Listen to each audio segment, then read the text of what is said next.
Sampling has always been an important part of rap music, and to this day there are still many tracks with incredible sample usage.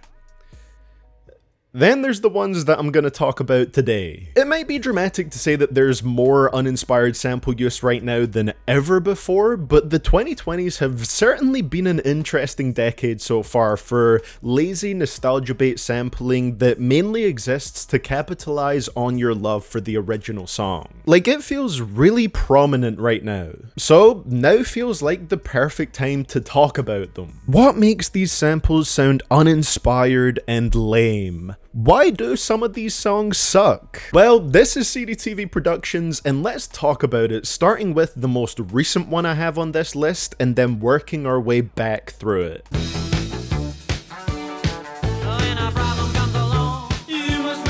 Drip down the leg like some nair. Ooh, he was just head over heels about her till he figured out it wasn't fair. He was over there dripping her down to Chanel. Dripping her down to Chanel. Now, I want you to put yourself in DaBaby's shoes for a little bit. No, not during this moment, just in general. You've been making music as a well-known artist for a few years now, and people have been constantly talking about how your flow never changes, and the beats are always the same, and you never really switch it up. Everything is starting to sound a little bit too samey. So, what do you do to switch it up and make things feel fresh again? The answer is that you don't. Change absolutely nothing, but make sure you sample a hit song from the 80s. The original Whip It by Devo, not too sure how you say that, is apparently a song that intended to satirize American optimism. At least that's what Wikipedia tells me. So I'm sure DaBaby also knew this and used this sample to offer his own satirical take on something. Oh, no. He's just talking about fucking. Again, I wasn't expecting much, but it's literally nothing new. And usually I'm someone who quite likes DaBaby's fast flow. When he does it over the right beat, it sounds amazing, but there's something about it on here that just sounds awkward. Me and her were just in the cut the other day. We was thugging and no one was there. I was in the bitch digging her down on the stairs. Digging her down on the stairs. Yeah. She done told him she was celibate. There's not really a nice rhythm to it. It's just fast because that's his style. From every angle, it's just your standard sub 2 minute DaBaby song that happens to have a sample. I said, it's getting hot in here, so take off all your clothes.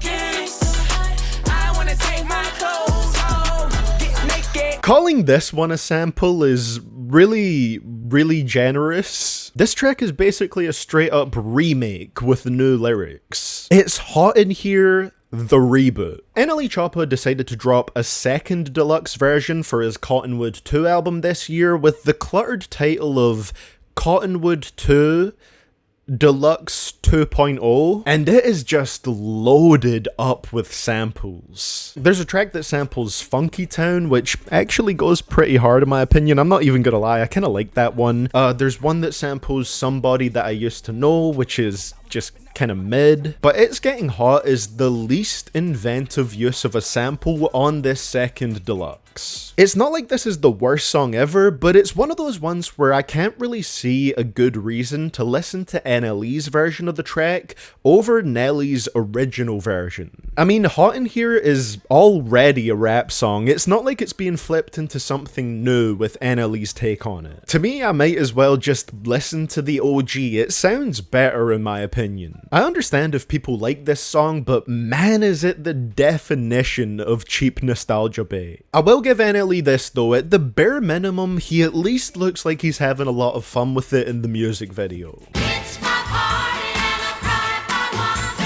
ride if I want to, walk who I want to. It's nothing new, you just mad it ain't you. Coi Leray's whole thing at the moment is pretty much sampling classic tracks and then flipping them into TikTok songs. Sometimes it results in music that I like. I actually think Players is a pretty fun song and she makes it work.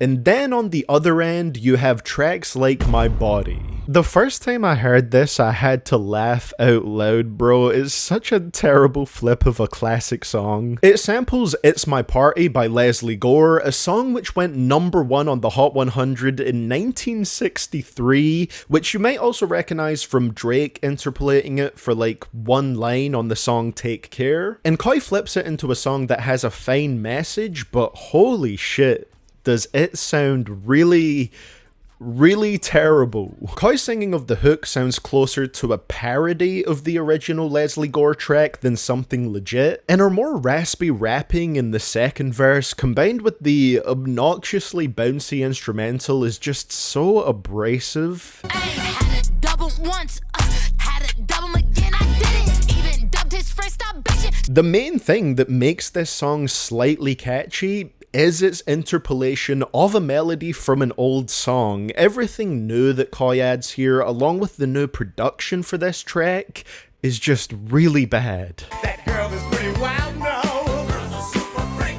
The kind of girl you read about in magazines. I can lick it, I can ride it while you slipping and sliding. I can do all them little tricks. Super Freaky Girl is a mess. It's the whole Anaconda formula done 10 times worse. This one samples Super Freak by Rick James, which was already sampled in You Can't Touch This by MC Hammer, but on this version of it, I guess we get a female perspective on that track. Super Freak becomes Super Freak-y Girl. It's not the worst idea for a flip ever, at least it makes sense in that way. It's just a shame that it feels like such an uninteresting track. Nicki has some energy in the second verse, but it doesn't really save the song from that really weak first verse and the terrible hook. She sounded dead inside when she did that F-R-E part of the song. It's hilarious. If you really focus on the way that she drags out the E sound, it sounds so bad.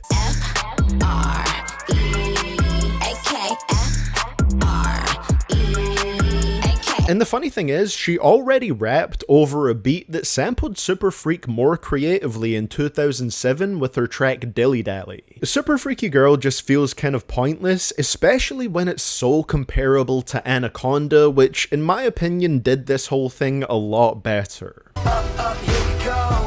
Let's fly. Living reckless, huh?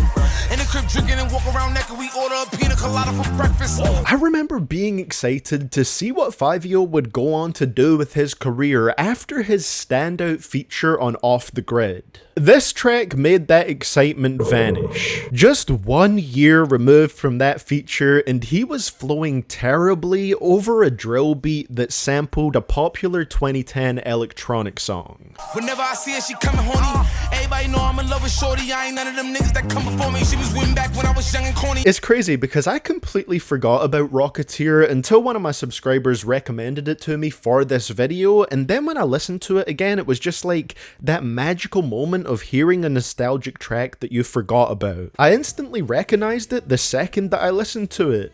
Some nice nostalgia. When I heard what Fivio and LAROI did with it, I was fucking floored. This is terrible. Fivio's verse completely misses the mark with that awful flow that I mentioned, and the kid LAROI gives it such a basic and forgettable hook. The sped up loop of Rocketeer that plays throughout the entire beat is so annoying too. Absolutely destroys the sample in the worst way.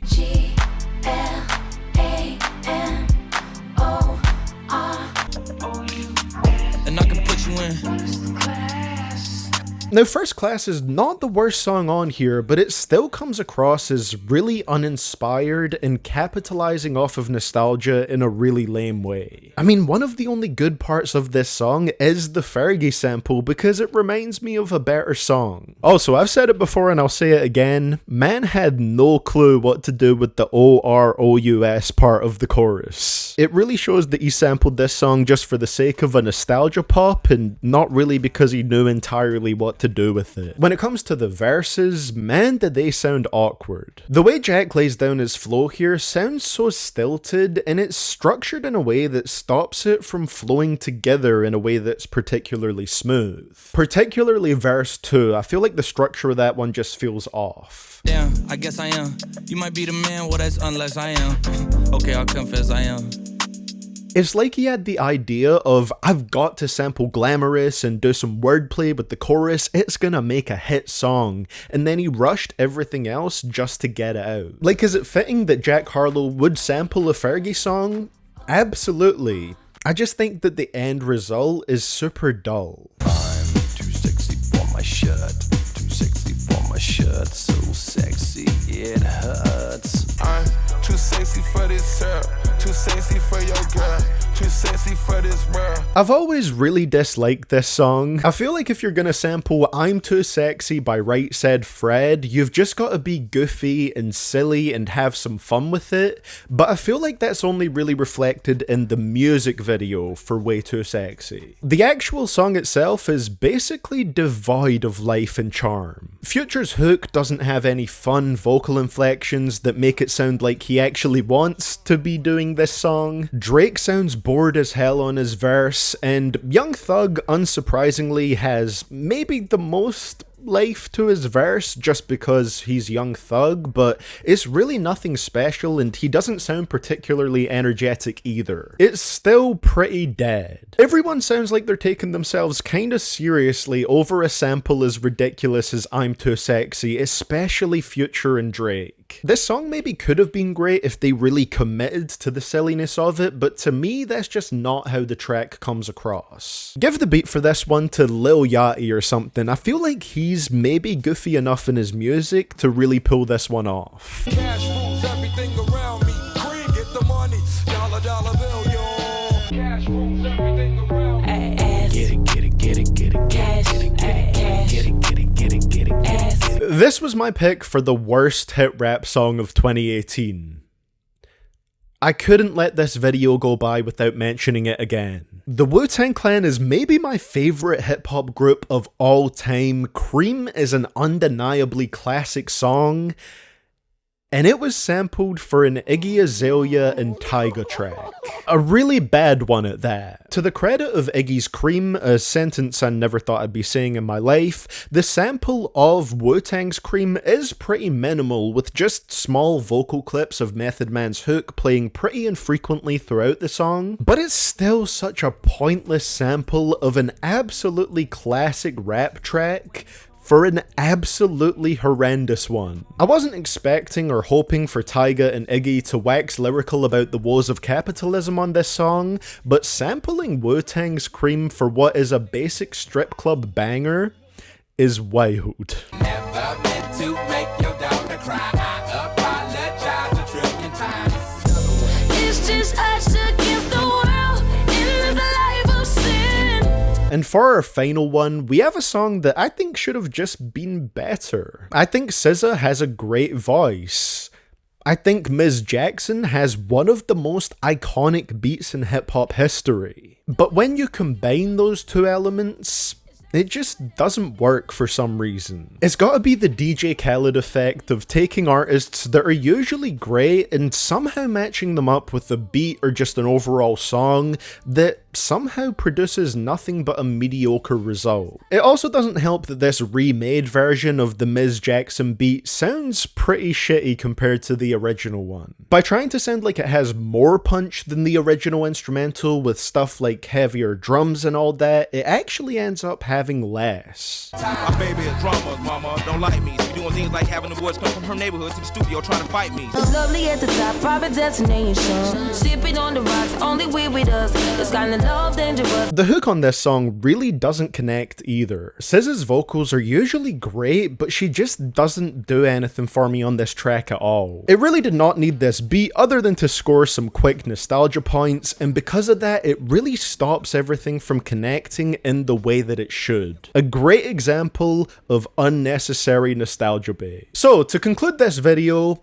Stop sampling songs as obvious nostalgia bait. And if you have to do the nostalgia bait thing, at least try and make a great song out of it. Hey, maybe that could be a future video where I cover good examples of nostalgia bait rap songs, because believe it or not, I do think that they exist. But hey, that's gonna be it for the video today, so if you want to hear me talk about some more things that I think are bad, click here on screen to check out my video on the 10 most terrible Drake lyrics, and thank you for watching.